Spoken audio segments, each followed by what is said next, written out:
Bonjour, alors aujourd'hui je vais vous présenter trois poches qui ont pour point commun trois femmes héroïnes.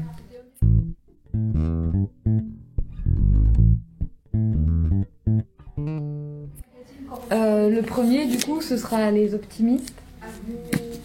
Donc là c'est une bande de jeunes dans les années 80 à Chicago, dans la communauté gay.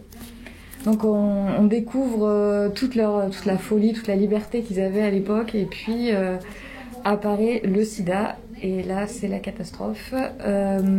Du coup on va voir tout ça au travers des yeux de Fiona qui est la sœur d'un des protagonistes, Nico, qui va mourir justement du sida et toute la communauté est changée à jamais en fait. Le deuxième, ce sera Le silence d'Istra, qui est mon très gros coup de cœur de ces derniers mois, on va dire. Donc Isra, c'est une jeune femme qui vit en Palestine et qui est mariée à un musulman, mais qui lui vit à Brooklyn. Donc elle part vivre avec lui et tous ses rêves de liberté, tout ça, tout s'écroule. Elle devient juste une femme au foyer qui n'a pas le droit de sortir de chez elle, qui est sous l'emprise de ses beaux-parents, qui est seule au milieu d'une ville qu'elle ne connaît pas. Ensuite, dans Le silence d'Istra, on change totalement de personnage, on passe à Deya, qui est sa fille, et qui, elle, va essayer de briser tout ça, en fait. Elle veut briser déjà tous les secrets qui entourent sa mère, son père, et elle veut arrêter ces mariages forcés, là, ça suffit, quoi. Donc elle va essayer de découvrir tous les secrets de sa famille, tous les secrets que ses grands-parents essaient de lui cacher. Et pour le dernier, c'est les fleurs sauvages.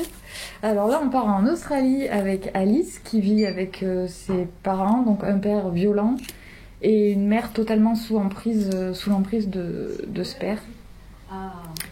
Et un drame arrive, elle part vivre du coup avec sa grand-mère au milieu des fleurs sauvages, puisqu'elle tient une ferme horticole.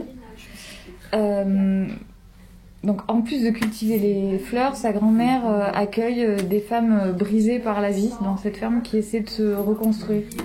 Et donc là, il y a tout un pan de l'histoire qui va se dérouler autour des fleurs, puisque dans la famille d'Alice, on a créé un langage, le langage des fleurs. Donc chaque fleur veut dire quelque chose.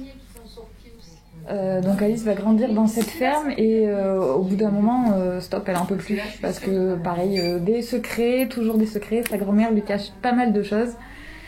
Et donc elle se dit non, je reprends ma liberté et elle fuit. Mais pour découvrir les secrets de sa famille, il faudra qu'elle revienne dans cette ferme et qu'elle lise, qu'elle apprenne encore un peu plus le langage des fleurs.